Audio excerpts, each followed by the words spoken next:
Attorney Kaufman, good morning. How are you today? I'm well, had a bit of a break, 2 weeks away, but I'm fine. How is our beloved former President Rodrigo Roa Duterte, sir? Well, I've just come out from singing. He's in good spirits as usual.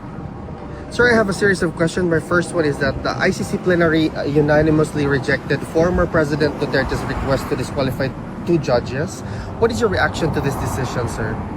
I trust the judges, and I trust the judges took the decision that they took for the right reasons. I have no reason to doubt them. Furthermore, new information has come to light, which I'm not at liberty to disclose, but it would have made a difference had I known about it before I made the request to disqualify the judges. Okay. Sir, what does this outcome suggest about the ICC's impartiality and the integrity of its judicial process, especially in politically sensitive cases like this? I'm not going to impugn the impartiality or the partiality of the International Criminal Court. As far as I'm concerned, the judges are doing their job as they're expected to do, given their mandate under the Rome Statute. I have no reason whatsoever to doubt their integrity. Sir, if the investigation proceeds and leads to prosecution, what legal consequences could President Duterte realistically face under international law? Well, I'm hoping that this case won't proceed to prosecution because we have a confirmation hearing, first of all, and we have a number of live issues which we're litigating at the present moment in time. So I suggest we cross that bridge when we come to it. Sir, would you know that if there's really a clear timeline regarding the adjudication of the motion for the interim release? I would hope that within a month it would be decided. As I said, we've currently in the process of making our request for leave to reply. We hope to be able to reply to the prosecution's response to our request for interim release. And then the judges will rule. Under the Rome Statute, the judges are meant to rule on a request for interim release as speedily as possible. Sir, in relation to that, many people in the Philippines were a bit confused with when you previously stated that the prosecution did not oppose your request for interim release, and then apparently the prosecution's response or written observation with respect to the interim release request is that they strongly oppose that. Can you clarify that, Attorney? Once again, I stand by what I said. There was originally a non-opposition to interim release, but I'm not going to litigate the case now in the media. The case is a live issue, the matter is a live issue, before the court, and I'm not allowed to litigate it by way of social media. Thank you, sir. There are reports claiming that Belgium and Australia declined to host former President Duterte during his interim release. What is the truth behind this? Well, I don't know where Cristina Conti, because I guess that's who you're referring to, got that from. I'm not going to comment on any country. I'm not allowed to. These matters are confidential. But I assume that Cristina Conti, knowing the way that she thinks, has looked at the interim release agreements at the court, has decided that Belgium, because Belgium has signed an interim release treaty, is the destination or the proposed destination for President Duterte. I'm not going to comment on that. The same goes, by the way, for the Honourable Justice Minister or the Secretary for Justice in the Philippines, Mr. Remula, yes, who's decided that there's a Latin American country that's prepared to receive President Duterte. Once again, I assume that he thinks we're talking about Argentina because, once again, Argentina has signed an interim release agreement with the International Criminal Court. I'm not going to comment on that. Okay, sir. The Department of Justice in the Philippines reportedly sponsoring witnesses in the ICC case against the President Duterte because, as you mentioned, sir, all evidence related to the former chief executive's war on crime has already been destroyed. He mentioned that. What's your comment on that? Sponsoring witnesses to cooperate or encouraging witnesses to cooperate? I don't know. We'll investigate that matter, and if it's true, then they will be cross-examined, those witnesses, in court, and these allegations will be put to them. Sir, pertaining to the interim release, the annex terms and conditions, specifically paragraph 32, mentions that President Duterte will refrain from public engagement, holding office, and communicating with individuals outside his family. How does this affect the mandate given to him by the people of Davao as their newly elected mayor? I look at the events in Davao and the elections as something else entirely. I view it as a vote of support for President Duterte, the former president, and I view it as a rejection of what was done to him by the current incumbent government.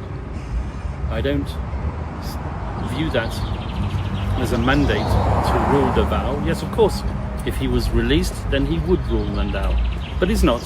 He's sitting here in a prison. Physically, he's not able to govern. at the present moment in time. It would be irresponsible for him, and he has told me that. Are there already arrangements for his oath taking? I'm not going to comment on that matter. Okay. Who is exactly considered outside his family in the context of the interim release, sir? Well, interim release, once again, is a matter which has to be decided. And also the scope of people who are in his family will also be decided. Sir, could appeals or objections from civil society groups or international organizations influence the court's decision on the urgent interim release motion? The victims have a right to make their voice heard, and they can comment on the application for interim release. And the court has already ordered the victims to make their observations known. They do that through a dedicated office in the court, which is called the OPCV, and the OPCV has responded. Sir, in this particular question, should the Philippines is already a non-member state of the ICC, to the Rome Statute, is it legally possible for it to voluntarily offer to host President Duterte during his interim release? Even non-state parties can host persons who are on interim release from the International Criminal Court, should the court approve it.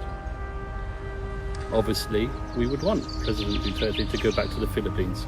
But if I'm not mistaken, the government has already stated, point blank, that it's not prepared to receive him. Will the public eventually be informed, sir, about which government or governments, if any, has expressed willingness to receive President Duterte should interim release be granted? I anticipate that that could be the case in due course, indeed. Sir, this question is highly political. Has your meeting with Senator Amy Marcos had any direct or indirect bearing on President Duterte's case before the ICC? Or if you're able to share what was the nature of or the purpose of your meeting? I'm able to share that. It was me who asked to see Senator Amy Marcos. I wanted to see her because I saw her in action in the committee hearings. I was impressed by what she had to say. I was impressed by the way she handled those hearings. And I was impressed also by the conclusions and the report that she produced. So I asked to meet her in order to receive that report. And I did. Thank you, sir. Sir, and by the way, just go ahead. That report hasn't been published on the Senate website. I wonder why. Thank you, sir. Is it legally realistic for former President Duterte to seek any form of remedy or protection under Dutch domestic law while under the jurisdiction of ICC? Well, I think I know where that comes from. There's some Filipino lawyer who suggested that he might be able to seek remedies under Dutch law. That's not the case. Sir, the last question. Is it common for the Office of the Prosecutor to express no opposition to a motion such as the interim release? Or is this unusual and specific only to the President Duterte's case? As I've said, in the past, it's possible in offences against justice cases. However, this would be the first time if the prosecution do follow through on their original non-opposition, which was stated to me for one particular country. If they follow through on that, that would be the first time in an Article 5 case involving atrocity crimes or alleged atrocity crimes that the prosecution will express a non-opposition to interim release, yes. Attorney Kaufman, do you have any message to the Filipino people who is closely following the development of the case of President Duterte? Yes, I do. As I said, respect the judicial process. A lot of gossip, a lot of allegations have been made, especially by people like Attorney Cristina Conti, that the supporters of former President Duterte are threatening witnesses or trolling judges. That is simply not true. Just respect the judicial process.